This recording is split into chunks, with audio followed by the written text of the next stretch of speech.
无大碍，你就可不会有大碍。这是老子给我们的智慧。下面老子说：“知足不柔。”反过来说，凡是导致羞辱的、辱没的事情，都是因为自己不知足。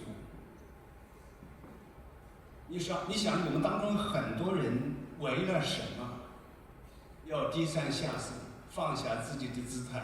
那个放下姿态不是我们一般的姿态，谦虚的姿态啊。我们道家主张谦逊的姿态，但是给道家那个差10万8千里，他们是放弃了人格的，说很多违心的话，为了恭维对方，说很多违心的话。这种事情就是为了得到某个东西，为了就是不知足了，给他带来的羞辱。所有的羞辱，老实说，除了有意的别人对你的攻击，大多数带羞辱是无意的。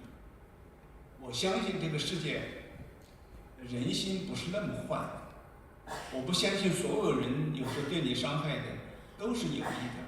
我承认当中有一些，比如说跟你敌对的人会故意羞辱你，那故意羞辱你是他的不对，不是你的不对。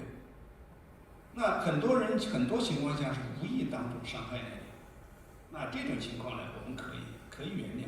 所以大多数羞辱自己招来的，自取其辱也是这个意思。知止不殆，止是止步的意思，知道止步就不会有为难。这产生了一个问题，我们应该在哪里止步呢？知足知足，常足矣。老子这个话题说，我们应该知道止步，才不会有为难。问题是，我们应该在哪个地方知道止步？是一种什么样的姿态止步？这是一个问题。如果我说我们看得见危险的东西，我们在它面前止步，在大多数情况下不会说让你看到危险了，你才止步。大多数情况下也要作为一个，就是自己要做一个，给自己画一个底线，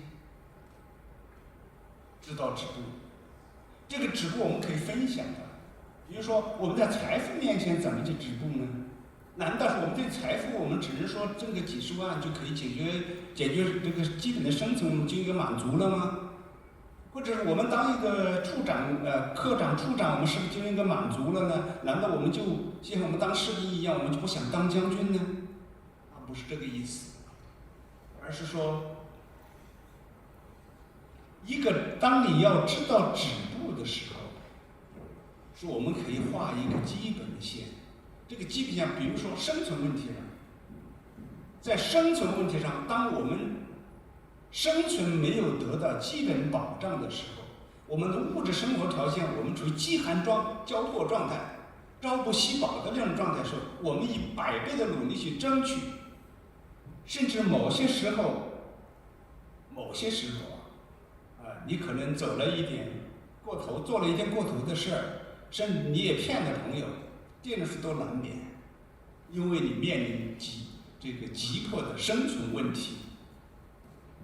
我今天开车到这个中间加油站的时候，一加油，那个给我上油的这个人就说，从开这个车的这个后盖箱他说冒气，他第一判断是你的发动机有问题，然后手伸到气尾缸去一摸，你看一手黑的，你的这个碳把你的飞机堵住了，你必须要用这个清洗机器的，有6罐就是200块钱一罐，要600块钱。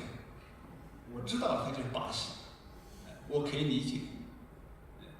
但这种事情如果是饥寒，我们处于生存问题面临急迫这个窘迫的时候，这种情况是可以理解。就像琼瑶里面小说那个张艺谋张丰毅演那个小偷一样，他偷东西呢是为了他的母亲，80岁的母亲没人供养他又挣不来钱，他只有做点小偷。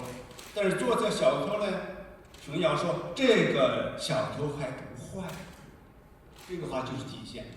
所以说他这种情况都可以理解。如果我们经常看到法庭上有一种辩论，就像比如说那个前些大家讨论的张扣扣这个事情，大家还记得吧？我们陕西一个这副转军人，因为他的一家邻居呢欺负他，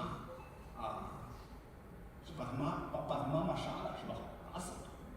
最后他为了报这个仇，把这个对方一家人杀了个干净。这个当然是恶性事件，我没有说就赞赏他这么做，但是整个道德评价、道德审判的整个社会大讨论评价，8%-9%都同情他。这种事如果在法庭判决的时候，一定要做道德审判。如果陪审员有5个陪审员的话，给出的结论是